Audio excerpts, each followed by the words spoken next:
Hello, everyone. I'm here with Ann Brennan.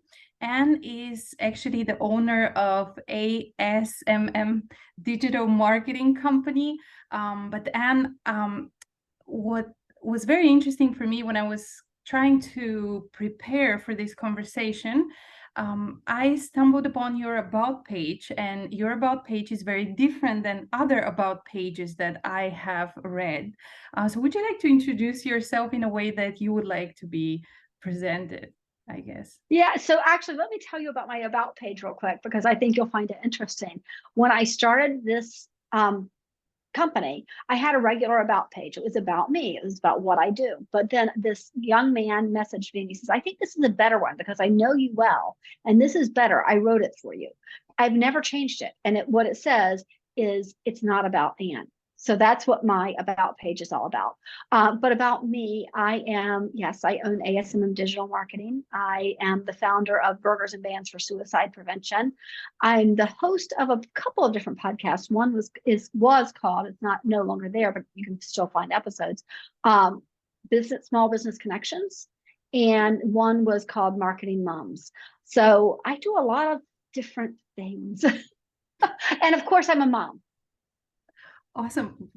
One interesting thing about you is when I first saw you or met you, we were at a networking meeting, and I think that you didn't know too many people there, and that was early in the morning. It was 7:30 in the morning, and you were very alive. Your vibrations were really high, and I can say that the group was probably here and you were up here, you were telling a story. You were not, I felt like you're not afraid of people, and you're not afraid of people that you don't know.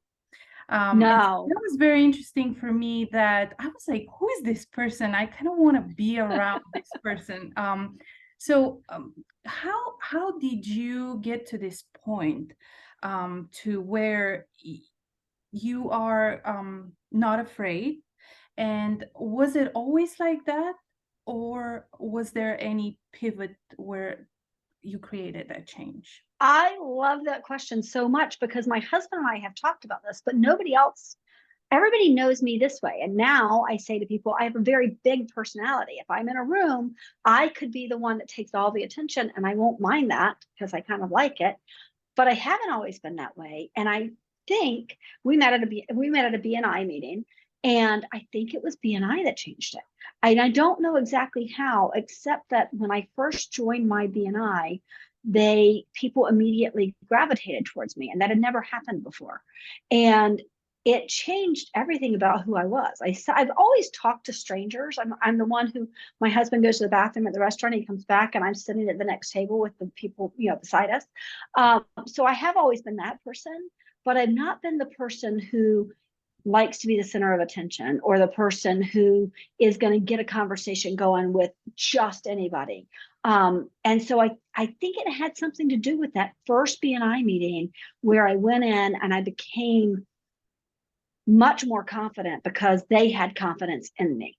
And I really think that was the key. They had confidence in me. And now most people think of me as Ann Brennan, and they'll say, this sounds braggy, but it's not. But they'll say, there's like an energy around you. And I'm like, I know, but I don't know what it is. I don't know how I got it, but I love it. It helps when you can walk in a room and feel that way. Because I do. I feel like, oh yeah, I can walk into any room and I'm going to be okay.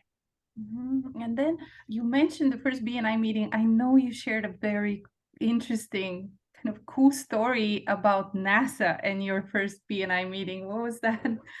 I did. I was walking into my first BNI meeting. I wasn't even thinking about joining this group. I'd gone to a meeting the night before, and one of the guys who was going to be presenting the next day at this meeting said to me, "Hey, I'm presenting. Could you come to my BNI group?" And I was like, "Well, sure." So it's in a restaurant. I was getting ready to walk in the door, and my phone dings, and I had gotten a message from NASA saying I'd been accepted as this program it's called NASA Social, and I was going to get to see a rocket launch on Wallops Island. And so I was so distracted by that when I went in, and then you have this opportunity to give a 1 minute spiel, and in some cases it's 30 seconds, but in this it's a 90 a 1 minute introduction of who you are and what you do. And I was like, I know I'm supposed to be talking about my business. I literally only had 2 clients at the time. I'm like, I know I'm supposed to be talking about my business, but I just found out I'm going to get to go do a rocket launch, and I'm going to get to talk about it on social media. They've picked me for this great rocket launch. And I was so excited about it that the guy sitting across from me hired me on the spot. He literally hired me on the spot to do his social media. So he became my third client, and it was a really big client. So it worked really well for me to be that excited about something. Oh, that's amazing. And you mentioned you had two clients at the time. That was your third client. And you mentioned you have kids, you have family. So Mm-hmm. when did you start and how was that journey of being a mom? And then, how long did it take you to launch your business and to kind of get it off the ground and up and running? Yeah. So, Teddy, it's funny because I had a meeting this morning with our local economic development corps, and somebody there said, "Oh, Ann doesn't do anything small." And I didn't know that about myself. Actually, I only admitted it about myself within the past year or so. But I started the business in 2016, and I started it because my husband said, "You're so unhappy with what you're doing. Why don't you start a business?" And I thought, honestly, well, that's better than having to do a resume. I don't want to have to do a resume. I haven't done one in years. And so, sure, I'll start this business. And I thought what I would do, honestly, is get a couple of clients and then work on a resume. Eventually, I'd get a resume out there and I'd get a real job. So that's not what happened. I had my 2 clients. I told you that. I got them about maybe even a day after I started the business. I got both of them, and that's because I had a. I say this is my personality, but at the time I was working in marketing anyway. And I was running marketing for a running shoe store, and people knew me through that. So I had a really popular running blog. And so there were ways that they knew me. They knew that I knew what I was doing. So I got 2 different people who hired me immediately. And then the third guy at BNI. It was about 8 months later that I had, no, it was about 6 months later, I had 8 new clients. And about 8 months after I joined BNI that I ended up with my first employee. And then that was in October of 2016 and 2017. And then in January of 2018, I ended up with my third employee, and 3 months later with my fourth. So we grew really fast. But I think, I don't like to say it's luck, because I think that means I didn't, people think I didn't work hard. I did work hard, but I also got really lucky. I got really lucky. And I guess the way I'd like to say it is I recognized when lucky things were happening to me. So instead of letting them pass me by, I grabbed them. So I'll give you my best example of that. I was October of 2017, I was walking into Starbucks in our neighborhood, and a woman said to me, "Ann, I need somebody who will help me with the Halloween social." And I was like, "No," both hands out. "No, no, no. I need an assistant. No, I need an assistant. I can't even run my own life. There's no way I'm helping with one more thing." And she says, "I want a job." And I hired her right on the spot. And she started as my personal assistant and personal and business assistant. And within a week, I was very smart, and I realized, oh, I got lucky. She's my COO. So now she is my COO. She runs my business, and she's amazing. But I recognized immediately the look in her eye, the fact that she was ready, just absolutely ready to jump in. But I got lucky because she was she grew up as an entrepreneur. Her parents were entrepreneurs. So yeah, so it's about recognizing that luck. I love what you said about recognizing the luck. And I feel like everybody's getting those lucky moments, but are Mm-hmm. people accepting them? And I feel like it comes down to conditioning sometimes, where people feel like they're not deserving. And if something really good happens to them, they're like, this can't be happening to me or for Yes. me, you know? Yeah. Teddy, I want to say something else about that. I think is interesting. I used to say that I move too fast. I do make decisions very, very quickly. And sometimes that's good. Like my husband loves it because if we have to pick a paint color, I'm like, that one.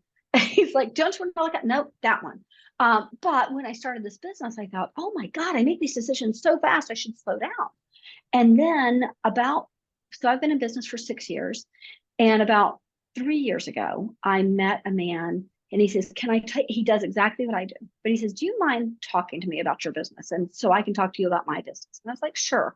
So we sat down, and as we were talking, I was showing him my office and I was introducing him to my staff. And I was doing all these things. And he's like, why are you so far ahead of me? And I'm like, well, I don't know. I don't know. And he's like, well, and he started telling me, I'm like, so tell me how you've built your business. And he's like, well, it took me 6 months. I was doing my business plan. And I was like, oh, I didn't do that. No. I didn't do a business plan. I decided I was going to try it and we'll see. And that's generally what I do. I'm like, we decide we're going to launch a new product, we launch it. If it doesn't work, that's fine. So we fail fast. You've heard that. Fail fast, right? Because if you fail fast, then you can move on to something else and you've probably learned from it. But if you just wait and wait and wait and you take 6 months to launch something, then you've wasted 6 months if it fails. So I think that's been huge for me to know that I'm willing to take that risk and fail fast if I have to. I feel like when I have been watching videos or anything that you put out in your social media, I feel like it's very kind of raw and authentic. And what's interesting for me is you are a marketing master, and I don't see you following some kind of scripts. So that's No. very, very interesting. Again, I'm seeing you being unafraid to show who you are and basically to be, at least that's how I'm reading it. If you want to work with me, Yeah. this is who I am. Just take me or leave me. Basically, you're not chasing Yes. anything. Mm-hmm. Yeah. So actually, I will tell you, I'm looking for there's a book. I thought it was sitting on my desk that that helped me to find what my core values are. And my core values are authenticity, and which is, yeah, absolutely who I am is who I am, and gratitude. And so they've helped me a lot. So the authenticity part, I am who I am. I mean, as a matter of fact, I don't know if you were at our BNI awards ceremony where I dropped the F-bomb from the stage. But Sorry, I missed it. people were like, I can't believe she did that. And other people said, oh my God, I love that. What a breath of fresh air that you said that, because you could have said something else, but what I said, I'll just give you the sentence without the word, but what I said is, those times at 6 o'clock at night where you're banging your head into the desk and going, why the bleep am I doing this, right? Well, if I'd said, why the heck am I doing this? Then it's not as powerful as the other word. So it wouldn't have been authentic, because the truth is at 6 o'clock at night when I'm banging my head in the desk, that's the word I'm thinking. So I'm completely authentic. And that afterwards, people came and talked to me and they're like, God, that was so great, because that's exactly how I feel. Well, if you're authentic, people will feel the same that you feel. So, and then gratitude has been helpful. I will tell you, let me tell you that gratitude has been helpful because it has helped me to see I cannot work with people who are not grateful. I just simply can't work with people who are not grateful. It's such a part of who I am that when they're not grateful, I take it personally. So Interesting. yeah, How yeah. how So do you spot them? it's people who are mean, right? People who are who say things to you that you're like, that's not true about my personality, right? So somebody recently said to me, you are not responsive. And I was like, that is not true. I mean, people tell me all the time how responsive I am. And then I realized that's not the truth. I can't possibly ever be as responsive enough for this particular person. She, wants to call me at 8 o'clock on Sunday night or at 4 o'clock in the morning, and she wants you to answer her call. Well, I'm never going to be that kind of person. So she can't be grateful when she calls at 7 a.m. and I answer the call, right? So you spot that when, for me, I can spot that when they have these expectations that are just so outside what they should be expecting. So Because I'm pretty responsive. Well, what do you think then about people who say you're in business, you should be open 24 hours to help your clients, and then is gratitude basically your tool to set boundaries? Would that be? Um, I don't know that that's true, because the truth is, I will tell you, I just got off the phone with somebody who said to me, "Oh my God, Ian, you answer your phone so quickly, or you respond to me so quickly." And I said, "Yeah, Vince, I do." I said, "But the truth is, if you know," and I told him the same story, and he says, "Yeah, but Ann, I've called you at 5 o'clock in the morning and you answer." And I'm like, "Yes, because you're grateful. When I talk to you, you're grateful for me. It's not an expectation that I will answer the phone at 5 o'clock in the morning. It's that when I do, you're grateful for it." And there's a difference to me. So I find it very hard to work with somebody who isn't grateful, because I think that, yes, you're probably right. They are the ones who are going to overstep the boundaries. The Mm. people who are not grateful are the ones who are going to overstep the boundaries most often. That's very interesting. We read a book recently by Dr. Ivan Meisner, who's in your room. I don't know if Oh, you've, yes. but we had Yeah. a little bit of our education moments were revolving around it. And in the book, he talked about kind of creating a list of values, really thinking about it, and then protecting who is coming in and out, anybody that's not aligning with your values. So I feel like that's what you're doing, and I Yes. think it's hard for people to say no as well. But then when you have your values, you become more clear. So how is saying no for you? Is it hard? It's not, and I don't know. I almost feel like this is a really interesting. I love this conversation, because some of these things are things that I've sort of thought about, but maybe not all the way thought them through.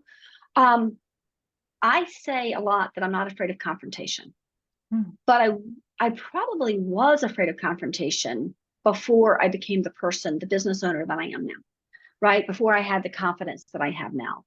I think probably I can tell you, 4 years ago, I went to a conference called Leap. It was called Your Best Year Ever. It's by Michael Hyatt. Went to this conference, and he had us write down our limiting beliefs. And I wrote down a belief that literally made me cry. And it was that people don't like me. And I wrote down this belief, and I realized I really did believe that people don't like me, even though all the proof around me was that people liked me a lot, and that people actually liked me sometimes too much. So, and by that, I mean, like, there are people who don't know me. They know me only through my blog or through my videos, or, and they get an attachment to me. So we've had people who Anastasia and I have had to say, this is almost sort of stalking, right? So almost sort of stalking. So we've had that happen. So I'm like, clearly people like me. So what is it that made me think people don't like me? And once I let that go, once I was like, well, I know what it was. I'm completely authentic. I'll tell you, my mother told me people didn't like me. She thought people didn't like me because she didn't like me. But that was because she had a baby she didn't want. That was her problem. And I've learned that now, that had nothing to do with who I was or who I am. And so when I let that go, when I went, no, people like me. People describe me in ways that make it clear they like me. They'll say, I have an energy about me, or my vibration. What did you say? My vibrations Very were high. very high, or there's something. So I'm clear that people like me. So once I realized that, it freed me up to say, no, I can't do that. No, but we could do this, right? I seldom say just plain no. I'll often say, let me see how I can make that happen. Or if I do say no, I'll usually offer an alternative, right? I can't meet you at 6 o'clock in the morning, but I do have an opening at this time this particular weekend. I'll be doing this. Do you want to meet there? So sometimes I can do it that way. But sometimes I can say no too. And now that I know that people like me, it's easier because I'm not pushing somebody away. Mm. It's kind of like they will still like you, even if you say no. They'll still like me. It'll be okay. Yes, because If they're real fans. I think being able to say no really is a sign that you're not that much of a people pleaser, right? That you don't have to be a people pleaser. You know, you said a lot of important things, but you said one thing that kind of stood out to me, which is letting that go. And I have been reading a book by Richard Dodds, and it's called Let the Universe Lead You. And in his book, he talks about that you basically don't need to do anything other than let go, trust the universe, and kind of not hold negative thoughts and vibrations. Just stay in the joyful and positive mood and feelings, even if Right. your circumstances are not there yet. Just keep it there. But one thing that I find very difficult, and you said it, you were like, once I let go, I have noticed that in some situations I can't let go. How do you let go? This is so hard for people. Obviously, if people let go, there will be forgiveness, there will be no grudges that people would hold. Life will be easier for everyone, but I feel the hard part is letting go. So how do you let go? So I think I rank things on importance, right? I had to let go of my mother. That is the hardest thing I've ever had to do. I was 42 and I finally said, why am I doing this? This is really, she's abusive and has been my whole life. So why am I doing it? So I had to let her go. After that, everything else I kind of weigh. Is this, we had somebody step down off of our Burgers and Vans board a couple of years ago. And I thought it was a really not nice reason to do that. I was honestly, I was heartbroken. And it took me a while to just let it go. It really did, because it was that important to me. That was really important to me. And I'm still honestly, unless they came back to me and said, I need your forgiveness, then I still I think there's a little bit of a grudge, right? Even though I've sort of let it go, I don't think about it a lot, but I also know it's there. But somebody cuts me off in traffic, or somebody is rude to me, or somebody chooses somebody else over me, some of those I can just let go, because I think, well, how important is it? Right? How important is that? Because sometimes it's sort of like picking your battles, right? That one where somebody stepped off of our board, that was hurtful in a really deep way. In a really, really deep way. But that's different than, somebody who, like this person who said to me, you're not responsive. Like, well, that's not true. I'm aggravated with her, but I can move on, because I'm like, that's not true. That's yours, not mine. So I think that's it, is really kind of prioritizing it. Where does that fall on the level of what I should be caring about? One thing though is you are at this point now, but what um was it the books that you were reading? Was it the people that you were hanging around? Was it some kind of internal work that you were doing that helped you create that shift? Because you mentioned that you went to a Michael Hyatt conference where you were from people don't like me to this is not true, or I'm gonna let you go. And so Yes. there is something in between that happened. So What I was it? think it's work, it's internal work, right? I really believe in paying attention to who I am. I self-awareness matters, right? I'm paying attention. So when somebody, I'll go back to that example. When somebody says to me, you're not responsive, I don't put it off. I don't just say, well, you're wrong. I Mhm. actually work through it. What does that mean? How is that? What is, think about it. So I'm almost asking myself, explain it to me. For me, explain to me why this is or is not the case. And so I had to work through that. And I finally came to that point. I'll give you a really great example, because she and I have talked about this since this has been years ago. I worked with this wonderful woman down the road here, and we did not work well together. We could not work well together, and I couldn't. Like, we butted heads, and I don't butt heads with people very often. I was like, "What in the world?" Like, and I finally said to her, "We can't work together." And she's like, "I know," and I'm like, I think I know why. Like, we talked about it. And I was like, my core value is authenticity. Like, that is my biggest core value, which means if I'm in a bad mood, you're going to know that. If I'm sad, you're going to see that. If I'm really happy, you're going to see that. And it's okay. I'm fine with that. Your core value is always putting your best foot forward, always. And those two don't match. So when I know you're mad about something, but you're smiling and trying to hug me, it makes me angry, right? And I'm making you mad because I'm showing that I'm angry. And so there's the self-awareness that you have to pay attention to. So yeah, that work in particular with people don't like me, it was hard. But really it only took probably 3 weeks. And every time I would say it, I'd say it out loud. You know, my core, my belief, what do they call that? This belief that's not true is that people don't like me. But I know I have this proof that people do. And almost every time I would say people don't like me, I would cry. Almost every time for about 3 weeks, I would cry because that's how I felt it so strongly. And then finally, I got to the point where I was like, that's not true. People like me a lot. People ask me to come and speak at conferences. People ask me to come and speak to their groups. People invite me to their parties.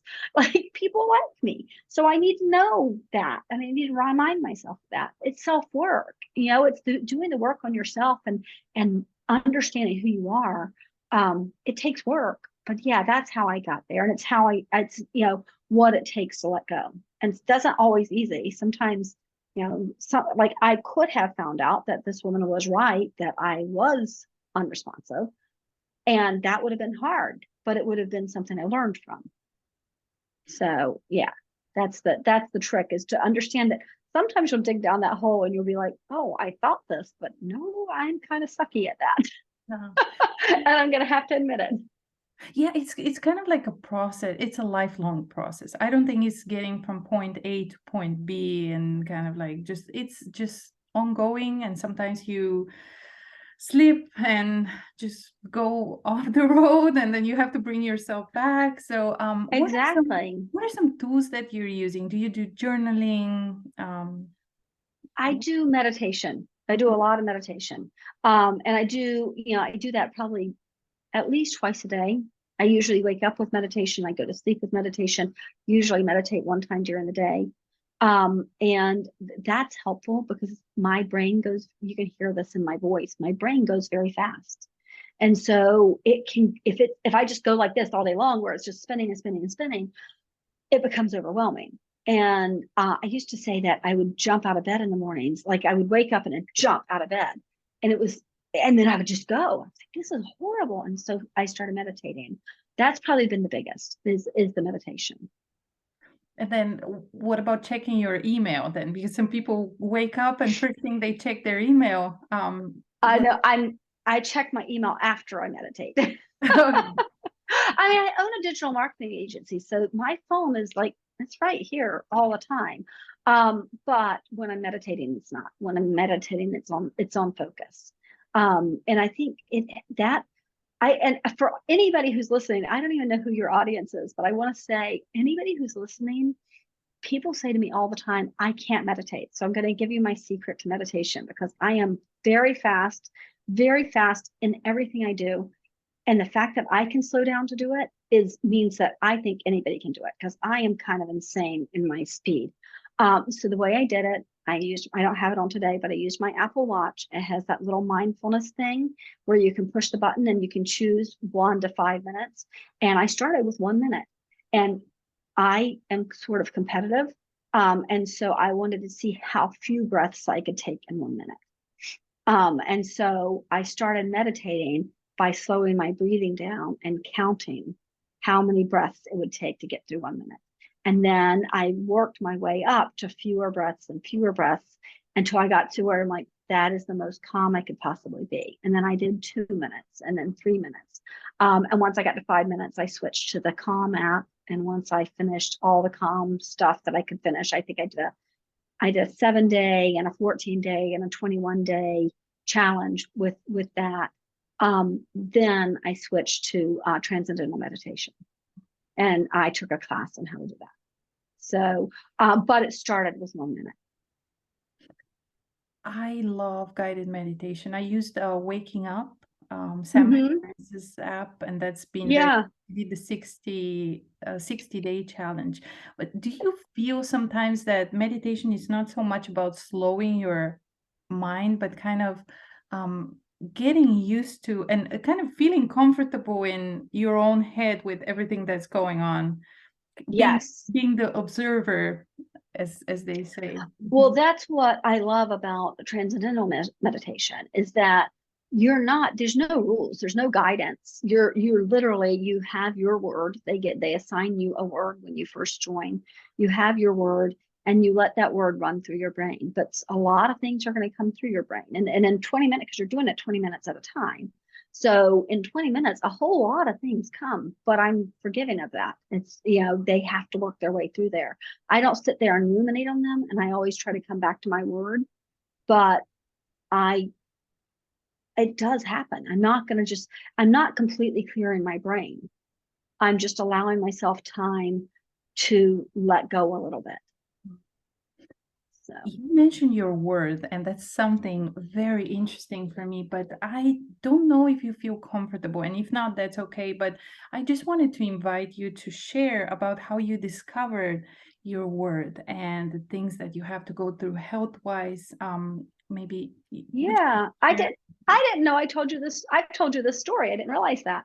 So when I first started the business, I think almost simultaneously. I can't remember exactly to what degree, but it was very quick. I started the business and almost immediately, so within days, I found out I had uterine cancer. And as this was happening, I was also going to these networking events. I'd gone to, and this was before, I guess what happened, started the business, went to a networking event, and the person who was speaking said, she started talking about this book called, if you don't know it, go get it. It's really small. It's called The One Word That Will Change Your Life. And I listened to that. And actually, I listened to her speech and then I bought the book. But even as I was listening to her, the word popped into my head, which was fearless. The word was fearless. And I'm like, I'm not afraid of a whole lot. So isn't that a funny word to come up that's going to be my word? And it's for a year. You pick a word for the year. So I picked this word, and within days, I found out I had uterine cancer. And I usually am scared of anything like that because my mom had breast cancer. And so those kinds of things freak me out. And I was so calm all the way through when they did the hysterectomy and they said, yeah, the chances are this could be other places. I was calm, even waiting for the results, which took over 2 weeks. I was still not nervous the whole time. And that was amazing to me that you just having that one word that you could latch onto changed everything. Did So, you have to yeah. slow down? How did you handle that? Because sometimes people are so busy, and actually, the first thought, the scary thought that comes, is not about your health or what's going to happen to you. It's like, oh my God, I have all these meetings, which is kind of sad. It's like, I have Right. all this work to do. Why is this coming in my life right now? Yes. Like I don't have time for this. Yeah. You know what? It was interesting because that I was guess early on in this business. So, I could have at the time I felt like I could take it or leave it, right? I could walk away from it if I needed to. Um, but for whatever reason, I was fearless about it. I didn't even think about the fact that it could be worse. I didn't really, even when they said it and they're like, you could have to have chemo or you could have to have radiation. I was like, yeah, I know, I'll be fine. And that's not normal for me. That's not my normal way of being. But it was this year. Actually, can I tell you my word this year? Because it's exciting because it was a self-discovery. I have said for years, even though I own a business and I have a podcast and I do all these, I started a charity, I ran marathons, all these things should have been clues to me. But they weren't. People said, oh, Ann, you're a type A personality. I don't say, oh, no, no, no. I am the furthest thing from a type A personality. I am not a type A personality. No matter what you say, that's not me. I'm not that. And last year, I did some work and I realized, I am sort of a type A personality. Like, And that's okay. maybe I am. And that's okay. And so I have the past couple of years, I think, picked words poorly. I chose focus one year. Well, I'm not a good sit down and focus on one thing person. I'm the big picture person. So trying to force myself to focus was the wrong word. And then last year I picked pause, take a pause, right? And that was a horrible word for me. That's a horrible word. I don't pause. It's not what I do. It's not even what I meant to do. I meant to go fast. And so this year, having accepted the fact that I'm a type A personality, I picked achieve. And I'm purposefully, instead of saying that I've gotten lucky, I'm purposefully looking for ways to achieve. What do you want to achieve? Well, I want to increase my business by probably 45% is what I was looking at this year. I would like to increase our burgers and bands fundraising. I would like that to happen. I would like to, gosh, I would like to be healthier. That's a big one because I've had some health issues that were mostly because I'm focused on work and I'm not paying attention. You know, to go from Ironman athlete to what I look like in the mirror right now is awful. I hate it. Um, but I know that I have that ability to achieve a goal. And so I need to focus on my health more. So, yeah, so those are some of the things. Those are So some of them. I feel like work energizes you, at least from what I'm listening, because you were saying health, and I was going to say, well, how do you kind of fit both? Because a lot of people need to slow down in order to be healthy. But I feel like Right. work is probably part of your health. Would you say that? Does it I think energize it, you? it does energize me. It does, but I often put it in front of my health. And I can only do so much with my business if I'm not healthy. So I'm trying to treat it when my children were little, I made a decision that being a long distance athlete was going to be something I was going to do. And I was doing it not to be selfish, but because the more fit I was, the better mom I could be to them. And with this business, I think I need to treat it like my child. I used to say, you put on your own oxygen mask first. Well, the business is really related to me. And so it's hard to separate them. But the truth is, I do need to put on my own oxygen mask first.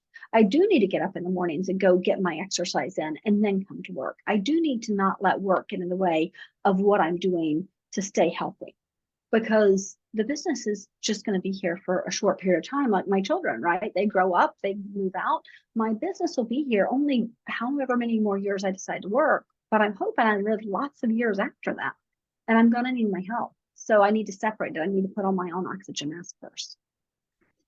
What is your vision for when the business is at some point where you can kind of just relax? And what would be the next thing, if that's even a question right now, if you thought about it? Gosh, travel. I will travel. Yeah. And I'll probably do something else, right? I'll travel and I'll probably, my guess, I'll write a book about traveling or I'll write a blog about traveling or I'll have a travel podcast. Like, there's no way I do just one thing. I've never done just one thing. So, and that's what I did when I was a long distance athlete. I had a blog about running, right? And that's how I ended up in this business is because I had this blog about running and it became popular. And so I had to start doing things for it to advertise it. And which is how we ended up finding that I could do all of these things. Yeah, and you're also teaching. You have courses. You're coaching. So how can you tell me a little bit more about that? How did you decide to create those courses? Who are the people that you're helping? And also, I feel like the best way to learn something is to teach it. How is that helping Yes. you, most importantly? So, well, what I've done, what happened was our business grew, and in order to be able to run it the way I need to run it, we had to raise we had to raise our prices. We had to start charging what we were worth, which meant that there were people who come to us and they say, "I really want you to do my marketing," and we tell them a price, and they had to walk away, and I hated it. And I tried different things, and they just didn't work. I would try sitting down with somebody for an hour and basically giving them all this information. Here, take this and try to do it yourself. And finally, what I realized is that we train our staff when they come in, we train them a certain way. We train them on how to create blogs and then take those blogs and make them SEO friendly, and then take those and break them down into pieces that they use for newsletters and social media and other things like that. And it's a process. And so what I did, I decided I was going to teach this course, and it would be 6 weeks. every Monday morning at 8 o'clock. And we would teach this course for 6 weeks, and we'd teach them exactly what we teach our staff. And we'd walk them through. So each Monday we meet, and then Fridays they have homework throughout the week. On Fridays we meet to see if they've done their homework, and that homework is really not to give to me; it's for them. So it's to create a content calendar, it's to create the blogs, to put stuff on their website and their social and all of this. So by the time they walk away, they actually walk away having done all these things, and I've given them all the tools they need. If they don't follow through with it, then I don't feel so bad, because I've given them all the tools. They were there. And it's not an inexpensive course. It's $1,300 for the 6 weeks. But it's worth it. And it's worth the the $1,300, because if they do it right, then they're going to have all of this content that they can create and put out there for months and months ahead of them. And people found it valuable. Maria from the Horse and People Project, we talk often, and she said that it was an amazing course, and it was so worth it. Yes, very, very helpful for her. But so you have been through quite a journey, and I feel like you have been facing everything with curiosity, with fearlessness in some way. But can you just maybe share a little bit about I know you mentioned in the beginning, maybe this is a little bit backwards, but you said your husband said something about you being unhappy with your job before you started your business. And so I think you also mentioned that you were doing something that was in marketing. Yes. So yeah. How were you unhappy? You were still in marketing, so obviously you love that. And what was the unhappy part there if you were in the same field? Honestly, I was in a toxic workplace. Honestly, I was working with people who were not good managers. They didn't understand how to run a business. They didn't understand how to work with people. And their idea of working with people was to just be extremely bossy and not to listen. And it was bad. It was the kind of thing where they questioned everything you did, or they wanted more and more and more. So there were no boundaries. And because I was an employee, it was harder to set those boundaries. And there was more than that, but I don't want to disparage anybody. But yes, there was more than that. And I would come home every day, complaining or crying or just miserable. And yeah, so it was that was really it. I loved what I did. I loved the people who so what I did was I marketed the running shoe store to runners. And I loved those people I was dealing with, right? The people who I met for runs, the people who I would set up races for. And I loved that. But it was the all the behind the scenes things, and the second guessing, and the micromanaging, and the not being kind. I think I value kindness.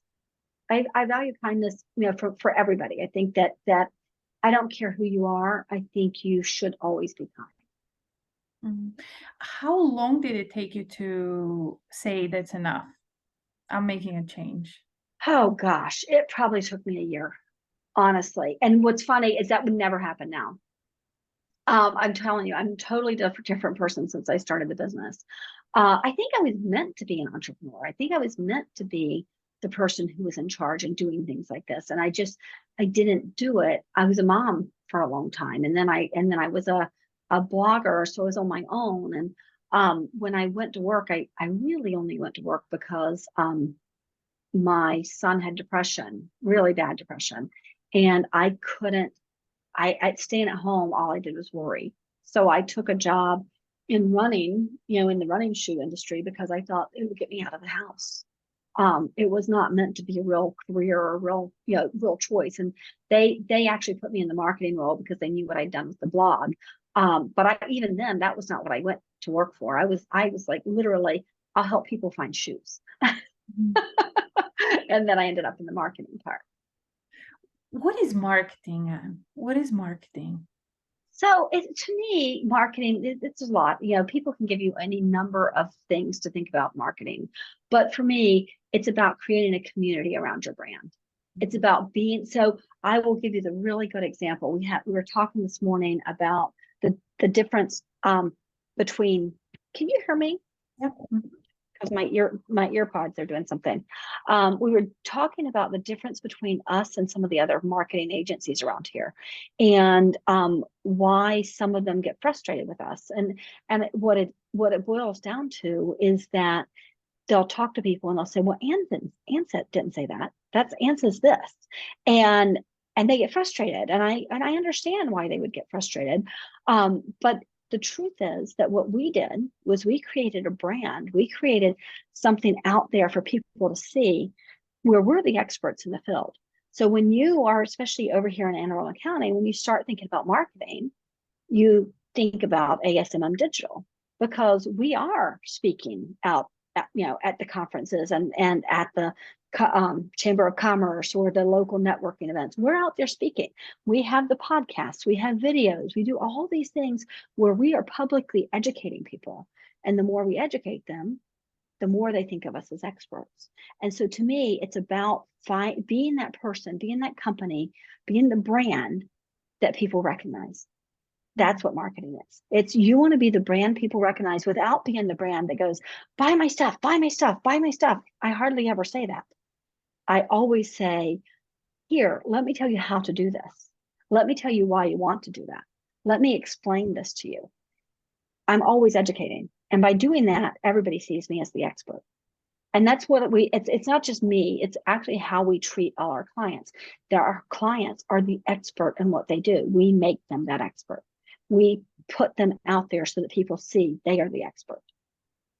So what I'm hearing is that you are marketing is helping people, connecting with people. So you're out there, you're talking to them. You're not just somebody in the internet space that they never see, Right. talk to. And then you're building the community from starting with the local Yes. people and But you can businesses. but you can do that. Like, we have clients all over the country, right? So they don't all know us from that, right? But they do know us because we have the videos, and we have the little books, and we have the educational pieces. Our blog, if you haven't gone to our blog is amazing. It's filled with so much information. You can literally take that blog and go create your own agency, honestly, because it's got everything we do is right there. All the information is right there. That makes us the expert. So it doesn't matter that yes, it's locally here, we are definitely the experts, but nationally we're becoming known as the experts because people see what we've created. So what is maybe we can kind of, since we're coming towards the end of the conversation, like maybe you can give an advice to someone. Number one, if they're an entrepreneurs and they want to make that switch from job they don't really like, how do you make that switch? How do you make that decision? And then also, if they want to create a business, what is the most simple thing, the first thing that they can do in marketing that they can get noticed, maybe get their first, second, third client? So those are Okay, two well, that's easy. questions. Yeah, I will tell you the easiest. So if you want to start a business, my biggest piece of advice, just do it. Don't sit down and come up with a business plan. Don't like spend months trying to figure it out. Don't do that. Just jump in. You can figure that other stuff out as you go. You're going to make a lot of mistakes, whether you have a business plan or not.